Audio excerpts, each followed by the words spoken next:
What's going on, guys? Isaiah or /Buddy24 here. Today, bringing you a video in Hearthstone. In today's video, I'm going to be telling you everything you need to know about the upcoming solo adventure Galakrond's Awakening, which is launching on January 21st. And in this video, basically, I'm just be doing an overview of everything we know so far about the solo adventure, going over all the information, all the rewards, and basically everything that's been announced so far. There was a blog post on the Hearthstone website, so I'll be going through that and also talking a little bit more about what we know. I'm not going to be going over all of the cards that have been announced just yet. As of me making this video, we have about half of the 35 cards that are coming with the solo adventure that have been announced. I'm going to be making a separate video once all 35 cards have been revealed, where I go through each card and just give sort of my quick thoughts on it. So this is going to be more so of an informational video, if you will, going over the entirety of the upcoming solo adventure, the rewards, what it's going to be about, and basically just everything you need to know. So starting out here, the upcoming solo adventure is called Galakrond's Awakening, and it is the conclusion of the Year of the Dragon. It's sort of a narrative follow-up from the last two expansions. First up, we had the Rise of Shadows expansion, which focused on the League of Evil. Then we had the Saviors of Ildum expansion, which was focused on the League of Explorers. And then this is sort of the climatic conclusion, if you will, where you'll be playing as both the League of Evil and the League of Explorers in sort of a more traditional styled adventure. The last two expansions had solo content that was in sort of the dungeon run model, but this is going to function a lot like the adventures of old, where you'll be going through a campaign that has a series of unique boss battles, and then by doing so you'll unlock a bunch of new cards. So this is sort of different. We haven't had before an expansion that featured both a set of 135 cards and then also, in addition to that, a solo adventure with, again, more new cards. So each story is going to contain 4 chapters, and each chapter is going to have 3 unique encounters. So how this is basically going to work is you're going to be able to play as the evil classes, Shaman, Priest, Warrior, Rogue, and, oh dear, I'm drawing a blank, Warlock is the last one. And then the good classes, Mage, Paladin, Druid, and Hunter. You'll use those 9 classes with a bunch of pre-made decks in 3 unique boss encounters over 4 weeks. So that adds up to a total of 12 boss encounters times the 2 campaigns, coming to a total of 24 boss encounters. It'll work a bit differently in the sense that in the old adventures you would always build your own deck, but with these ones for the normal mode you will use a pre-made deck recipe, whereas then in the heroic mode you will be able to create your own deck. So it's a little bit different between the normal and heroic modes. I like that a bit better because in the last 2 expansions the heroic mode was basically just dungeon run but extremely punishing and difficult. So this is going to be a lot more of a difference between the normal mode and the heroic mode. You'll also be able to unlock 2 unique card backs for completing the heroic mode specifically. The normal mode is where you'll be unlocking all of the 35 new cards, which I will talk about here in a second. But the 4 chapters will roll out on a weekly basis. So over the course of 4 weeks, on every Tuesday, we'll have a new chapter being unlocked, both the Evil chapter and the League of Explorers chapter. And you'll be able to play through whichever one you want first at your own pace. And so like I mentioned before, there are 35 unique cards coming to this solo adventure. There's going to be, as you'll see here in this little spreadsheet, there's going to be 16 cards coming to the Evil classes, and there will be 19 cards coming to the League of Explorer classes. We don't know what the rarity breakdown is going to be for those cards. All we know that is there is going to be 4 of those cards that are legendaries, and then the rest some variation of commons, epics, and rares. But as you'll see here, in the first week, you'll get 4 cards from the evil classes and 7 cards from the good classes. And then for each of the last 3 weeks, 4 cards from each of those 2 separate classes, or groups of classes, I should say. And each wing in the adventure, or each week I guess, is going to cost you 700 gold or $6.99 US, or you can buy the entire thing for $20 US or $19.99. That's a pretty similar pricing structure similar to the last two expansions with the dungeon run type of adventures.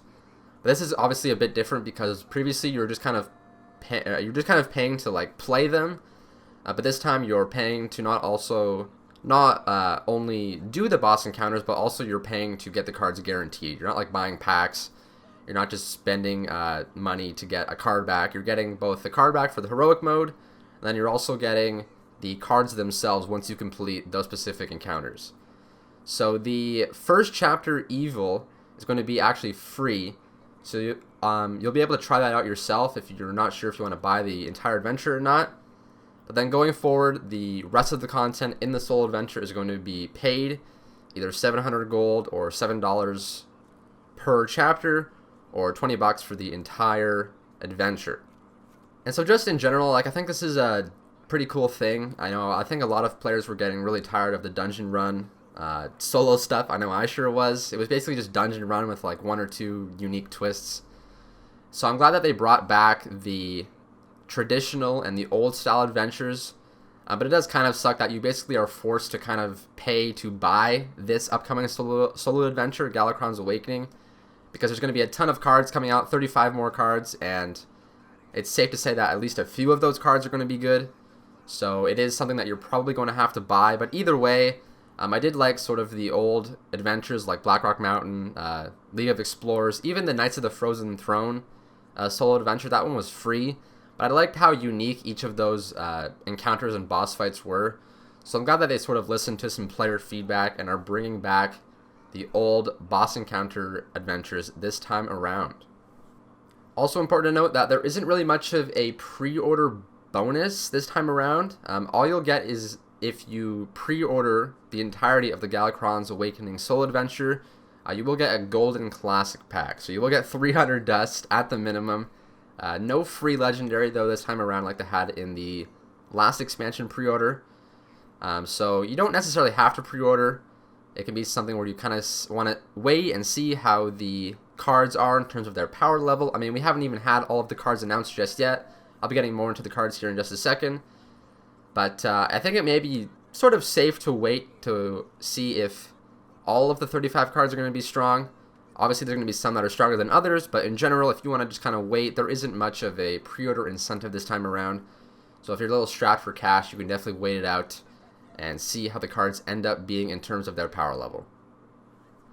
But now let's talk about the cards. So we're going to have the cards released each week over the course of the 4-week period. So it'll kind of keep things a little fresh and interesting. Obviously, every card isn't going to be, meta-defining, but just the fact that we're getting new cards in the middle of an expansion cycle, similar to how they've done it in the last two expansions, is really cool. I'm really looking forward to trying out the new cards. I'm not going to be going over them all here today. Like I said before, I'm going to be making a separate video once all 35 cards have been released, where I go over each card and give you my quick thoughts on them. But for the purpose of this overview and informational video, we'll be going over 3 cards here today just to kind of give you an idea of what you can expect in terms of the new cards from the upcoming solo adventure. So first up here we have Shopbot, which is a Paladin common card, a 2-mana 2/2 mech with Reborn. The first thing you need to know about the new cards is that they're going to be using mechanics from the 2 previous expansions from the Year of the Dragon. So Reborn was obviously the main new keyword introduced in the Saviors of Ildum expansion. And we'll have a bunch of brand new Reborn cards coming back again here for the Galakrond's Awakening solo adventure. In terms of Shopbot, I mean, it's similar in sort of design, I guess you could say, to Shielded Minibot, the 2-mana 2/2 mech with Divine Shield. I like how they're adding a Reborn minion for Paladin, as Paladin has the Quest Paladin deck, which is focused around Reborn minions. But aside from Quest Paladin, I don't really see Shopbot being all that good. But either way, I do appreciate them going back and utilizing some older keywords and older mechanics and giving them a try out here in the new solo adventure. We've got another card for you guys here, a Druid Twin spell, Rising Winds. It's a choose one card as well, and you can either choose between drawing a card or summoning a 3/2 eagle. So similar to how they're bringing back the Reborn mechanic from Saviors of Ildum, we also have the return of the Twin spell mechanic from Rise of Shadows. If you're not familiar with Twin Spell, when you cast a card with Twin Spell, you'll get an additional copy of that card into your hand, which you can then use a second time. So in terms of base power level of Rising Winds, not very good in terms of just one option or the other, but definitely a strong contender for the Quest Druid archetype.